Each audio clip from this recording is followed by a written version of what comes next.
गुरुजनों के वचनों पर अविश्वास, भजन जो संख्या दी गई उसमें लापरवाही। बहुत ज्यादा संख्या नहीं दी थी, एक दिन कहा था सब लोग 11 माला तो कर ही लिया करो।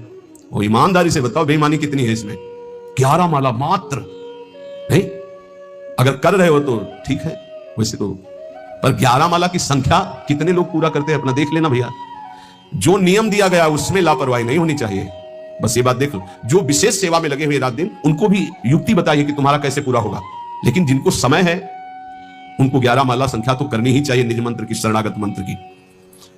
और लक्ष्य के प्रति लोभ ना बढ़ा करके धन के प्रति लोभ आ जाना भगवत प्राप्ति, प्रेम प्राप्ति में बड़ा बाधक है। या साधन करते हुए अहंकार आ जाना, ये भी भगवत, साधन ठीक चल रहा है सब लेकिन अहंकार आ गया तो भगवत प्रेम नहीं होगा। जो वैराग्य मार्ग में है ब्रह्मचर्य का खंडन करना, या गृहस्थ में संयम युक्त गृहस्थ धर्म का सेवन ना करना। विपत्ति आ गई तो घबरा करके परिवार वालों की शरण में चले जाना विरक्त के लिए। विपत्ति आ गई तो भगवान का आश्रय छोड़कर किसी धनी मानी की बात शरण में चले जाना, चाहे गृहस्थ हो चाहे विरक्त, भगवान के सिवा अन्य आश्रय नहीं। नरसिंह मेहता, प्रहलाद जी, मीरा जी, बड़े बड़े भक्तों के चरित्र पढ़ो, किसके पास गए? हरि शरणम, हर विपत्ति नष्ट, हरि स्मृति सर्व विपद विमोक्षणम। बड़ी बड़ी विपत्तियां भगवान के स्मरण से नष्ट। सही औषधि हर विपत्ति नाश करने के लिए भगवत गुणगान, भगवान नाम जप, अलौकिक चमत्कार, बिना किसी फोन के हर समस्या का। हरि स्मृति सर्व विपद विमोक्षणम, मान लीजिए आप किसी की तरफ मत झांकिए, केवल प्रभु की तरफ देखिए तो कुछ बिगड़ ही नहीं सकता। 5 वर्ष के प्रहलाद क्या बिगाड़ लिया त्रिभुवनपति हिरण्यकश्यप ने, पर हमारा विश्वास काम नहीं करता। किसी भी मनुष्य को, संपत्ति को, सुख भोग को, पद को, ममता को भगवान के समान न रखना, अपने इष्ट की समानता में किसी को न रखना। कैसे समझोगे कि हमने इष्ट की समानता में किसी को नहीं रखा? किसी व्यक्ति के मिलने पर, वस्तु के मिलने पर, भोग सामग्री के मिलने पर, पद मिलने पर यदि भगवान भूल गए तो वो भगवान से बढ़कर वस्तु हो गई, भगवान छोटे हो गए। अगर भगवत स्मरण चल रहा है तो फिर किसी को नहीं रखा भगवत स्मृति के समान। अब आप देख लीजिए, छोटी छोटी बातों में भगवत स्मरण छूट जाता है तो भगवान छोटे हो गए और वो भोग सामग्री, वो व्यक्ति बड़ा हो गया। हे भाई, बिना प्रेम भक्ति के भगवान की प्राप्ति कठिन है। गोविंद के चरणारविंद का आश्रय लेकर नाम जप करते हुए जो लीला गाते हैं, अर्चन बंदन करते हैं, नवधा भक्ति करते हैं, उनके हृदय में प्रेम लक्षणा भक्ति जागृत होती है। ये प्रेम लक्षणा भक्ति साधु संग से आती है। साधु संग रूपी ऐसा साबुन है कि ममता रूपी मैल धुल जाता है, और जहां मन ममता रूपी मैल से रहित हुआ तहां प्रेम प्रकाशित हो जाता है। प्रेम प्रकाशित होने में जो बाधा है, भक्ति करते हुए और साधु संग करते हुए भी यदि प्रेम प्रकाशित नहीं हो रहा तो ये कुछ बाधाएं इसमें वर्णन की गई है, ध्यान से सुन लो और इनको कभी करना नहीं तो प्रेम भक्ति जरूर जागृत हो जाएगी। पहला, आहार दोष। ध्यान में बैठा लो या लिखते जाओ। आपको साधु संग मिल गया है, नवधा भक्ति कर रहे हैं लेकिन प्रेम नहीं प्रकट हो रहा है, जैसे आप सत्संग कर रहे हैं, नाम कीर्तन कर रहे हैं, प्रेम नहीं प्रकाशित हो रहा है, तो इन दोषों को देख लो आपके अंदर है क्या। पहला है आहार दोष। आहार दोष, बुरी कमाई से जो अन्न आता है वो बुद्धि को भ्रष्ट कर देता है। दूसरा, व्यायाम प्राणायाम प्रत्येक साधक को करना चाहिए, यह महापुरुषों को देखें। तीसरा, आलस्य का त्याग। आलस्य, भजन करते हुए भगवत मार्ग में आपके प्रेम क्यों नहीं प्रकट हो रहा है, सिद्ध महापुरुष के द्वारा बताए हुए। पहला आहार दोष, दूसरा शरीर को स्वस्थ रखो नहीं तो अस्वस्थता में भजन नहीं होता। किनका? साधक का। तीसरा आलस्य, ये सबसे ज्यादा साधक को परेशान करता है। ये 3 बातें पहले क्यों लिखी गई, अभी और है। प्रायः साधक को भोजन में स्वाद की बुद्धि रहती है। आलस्य को त्यागिए नहीं तो प्रेम। काहे भी इतना सोते हो? हम तो प्रभु से मनाते थे कि हमें नींद ना आए, प्रभु मेरी नींद खत्म हो जाए। वो आज उसकी कृपा का फल प्राप्त हो रहा है। हाँ, कि नींद नाम की चीज नहीं है यदि और कोई डिस्टर्ब भी नहीं, कोई परेशान भी नहीं है, कि बस अगर आप ठिकाने देखो, नींद को विश्राम जो इंद्रियों को मिलता है नींद में ना, वो संसार का चिंतन छोड़ने से। खास बात समझिए, 6 घंटे संसार का चिंतन छोड़ के बड़ा प्रेस लगा, और 6 घंटे अगर भगवान के चिंतन में संसार को भूल गए तो कैसा लगेगा, सोचो। चौथा है प्रमाद। प्रमाद माने जो अभी काम करना है वो कल कर लेंगे, कल कर लेंगे। करने योग्य काम को आगे के लिए छोड़ देना और ना करने योग्य काम को तत्काल करना, जबकि साधक इसका उल्टा करता है। करने योग्य कार्य को तत्काल करता है, ना करने योग्य कार्य के लिए उपस्थित समय आने पर भी वो उसे टाल देता है, कल देखेंगे उसके। ना करने योग्य कार्य को तत्काल करना और करने योग्य कार्य को आगे के लिए टाल देना, इसे प्रमाद कहते हैं।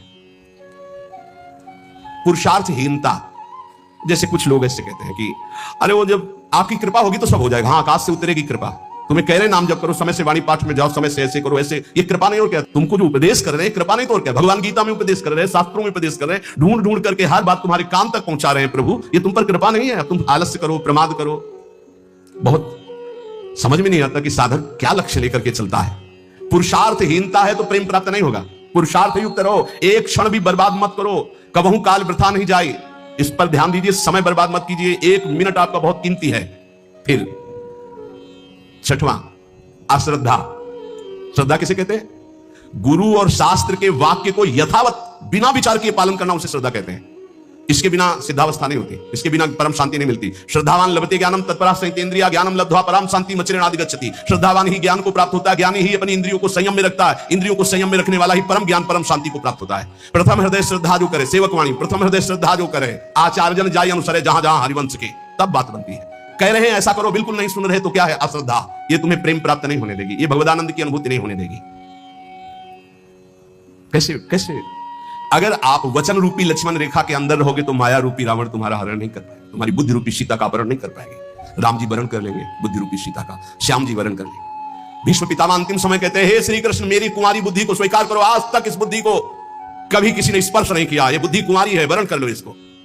लेकिन हमारी बुद्धि का तो अपहरण हो गया है, विषयों ने अपहरण कर लिया है। क्यों? क्योंकि हम गुरुदेव के वाक्य रूपी लक्ष्मण रेखा के अंतर्गत नहीं रहे, हम रेखा क्रॉस कर गए, अश्रद्धा कर ली, उनकी आज्ञा नहीं मानी, अवहेलना कर दी, कुतर्क। नहीं, ऐसा कैसे हो सकता है? बहुत विचित्र गुरुजनों की वाणी में सामर्थ्य होती है। कभी गुरु की वाणी पर अविश्वास करके कुतर्क नहीं करना चाहिए। अधैर्य, अगर उपासक में धैर्य नहीं है तो प्रेम प्रकाशित होने में बाधा पड़ जाएगी। बड़ी समस्या आ गई है, बड़ी नहीं, धैर्य पूर्वक टिके रहो, धैर्य से कभी विचलित ना हो। अगला है अनिश्चय। यह बहुत साधकों में पाया जाता है। एक दिन गुरुदेव भगवान ने कहा, जब साधक घर से निकलता है तो उसका वैराग्य अग्नि के समान होता है, उसे ज्वाला की तरह रोज बढ़ना चाहिए। उसका वैराग्य शीतल क्यों हो जाता है, ठंडा क्यों हो जाता है? उसका वैराग्य तो प्रतिदिन और तेजस्वी होना चाहिए। उसका कारण है अनिश्चय। सुख सुविधाएं भोग मिले और जीवन बढ़िया कट रहा है। जीवन काटने के लिए नहीं, जीवन मिटाने के लिए हम आए हैं, अस्तित्व मिटाने के लिए आए हैं। हमारा निश्चय है कि प्रिया प्रीतम की प्राप्ति के लिए हर भोग को छोड़ना है और प्रभु को प्राप्त करना है। वैरागी वही है जो समस्त भोगों के बीच में रहता हुआ भी भोग स्वीकार नहीं करता, केवल अपनी दिनचर्या और भगवत प्राप्ति के हेतु जीने के लिए केवल उसको धारण करता है। अनिश्चय हमारे हृदय में जब होता है तो हमें भोग गिरा देते हैं। हमारा निश्चय क्या था? हम प्रभु की प्राप्ति के लिए जानबूझकर समस्त भोगों का त्याग करते हुए सच्चिदानंद रस में स्थित होंगे, फिर हम क्यों डिग गए? इसका मतलब हमारे निश्चय में कमी थी। अनिश्चय, हमारा निश्चय था कि हम अपमान को सहेंगे, हम निंदा को सहेंगे, हम तिरस्कार को सहेंगे, हर कष्ट सहेंगे, पर हे नाथ आपको प्राप्त करेंगे, आपका भजन करेंगे। कहां गया वो निश्चय? थोड़ी सी कोई अपमान की वृत्ति आई, हम गुस्सा हो गए, थोड़ा सा तिरस्कार हुआ, हम परमार्थ छोड़ दिया, थोड़ा सा कोई भोग आया, हम भजन छोड़ दिया, भोग में राजी हो गए। कहां गया हमारा निश्चय? इसका मतलब अनिश्चय है हमारे हृदय में, लक्ष्य का निश्चय नहीं है।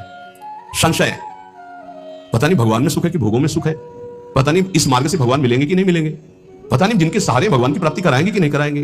कई तरह संशयात्मा विनश्यति, वो भ्रष्ट हो जाएगा, गिर जाएगा। असंयम, ये बहुत खास बात है। असंयम साधक को नष्ट कर देता है। संयम से रहो। आपसे कई बार प्रार्थना की सत्संग में कि यदि आप 2 चपाती पाते हैं तो उसी के अनुसार कितना भी अच्छा भोजन उतने लीजिएगा। आपका भोजन का संयम होना चाहिए, आपके शयन का संयम होना चाहिए, आपके दिनचर्या का पूरा नियमावली होना चाहिए। संयम नियम साधना में चाहे गृहस्थ हो चाहे विरक्त, तो बहुत बड़ा इनका योग है। असंयम नहीं है, कभी मनाया तो 7 बजे जग गए, कभी मनाया 5 बजे जग गए, कभी मनाया 1 बजे जग गए, ऐसा नहीं होना चाहिए। असहिष्णुता, सहनशीलता ना होना, साधक के प्रेम प्राप्ति में बाधक लक्षण है। हर बात को सहन कर जाओ। सहनशीलता, सहत सहत बाढ़े भगति गृह तन गुरु हितगा। अपवित्रता, कई बार इस पर चर्चा हुई है। आजकल बड़ी अपवित्रता के चांस हैं, जैसे शौचालय और बाथरूम एक ही में सब है, प्रायः ऐसा ही है। कुछ लोग उसी में लघु शंका करते हैं, बैठकर पूरे अपवित्र हो जाते हैं। अगर शौच वाला वो स्पर्श हो जाए तो जितना स्पर्श हो जाए वो कपड़े सब धोने चाहिए। कुछ लोग तो बैठ के ही लघु शंका उसमें करते हैं, बने बोले हाथ धो लिए बस हो गए, पूरे अपवित्र हैं। वैष्णव पद्धति उसे स्वीकार नहीं करती। कैसे महापुरुषों का दिन, कल दर्शन किए जब प्रसाद पा रहे थे वृद्ध वैष्णव, ऊपर के वस्त्र हटाकर नीचे की, कितना पवित्र पवित्रता। ये मुख में कुछ खाए जूठे चल रहे हो, कैसे तुम्हारा मंत्र सिद्ध होगा? खड़े खड़े लघु शंका कर ली, छिट्टी पैरों में पड़ रही, कैसे मंत्र सिद्ध होगा? बहुत सावधानी की जरूरत है। उपासक चाहे गृहस्थ हो या विरक्त हो, हर समय पवित्र रहता है। अपवित्रता ये सिद्ध नहीं होने देती, साधन को सिद्ध नहीं होने देती, ध्यान रखना। कुछ भी खाने की वृत्ति ऐसी न रखो जो प्रियालाल को भोग नहीं लगाया आप पा रहे हैं। बाजार में खाने वाला तो साधक हो ही नहीं सकता। हम ये कह रहे हैं कि यदि आप बहुत ही गृहस्थ में हो और आपका मन कर रहा है कि भाई आज हम नमुक चीज पाए, तो आप पहले ये जांच करो कि जहां से ले रहे हो पवित्रता का विधान वहां है कि नहीं है, नहीं तो बहुत अपवित्र रहता है। आप ये अच्छे से समझ लीजिए। अब वो पदार्थ भी लेके श्री जी को भोग लगाओ जो पवित्र हो, फिर पाले तो चलो ठीक है। वही बाजार में खड़े खड़े खाना पीना ये साधक या वैष्णव का लक्षण नहीं है, ये भारी अपवित्रता है जो तुम्हारे भजन में बाधा पहुंचा देगी। मान लीजिए, हाथ जोड़ के कहते हैं, क्योंकि प्राय इस पर छूट है। पवित्रता पवित्रता बहुत सावधानी से।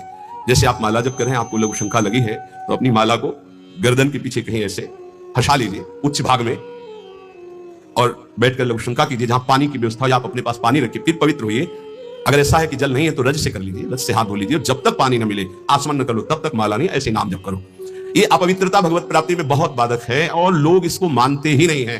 कोई बिरला पवित्रता का निर्वाह करता नहीं मान। कौन भ्रमण में लघु शंका के लिए कमंडल रख रहा है? वीआईपी पना हट जाएगा। प्रायः दंड कमंडल, साधु का प्रसिद्ध सोटा लंगोटा, ये सब प्रसिद्ध है। काछ वाच मन निश्चल राख है, धनी धन जननी तेरी रे।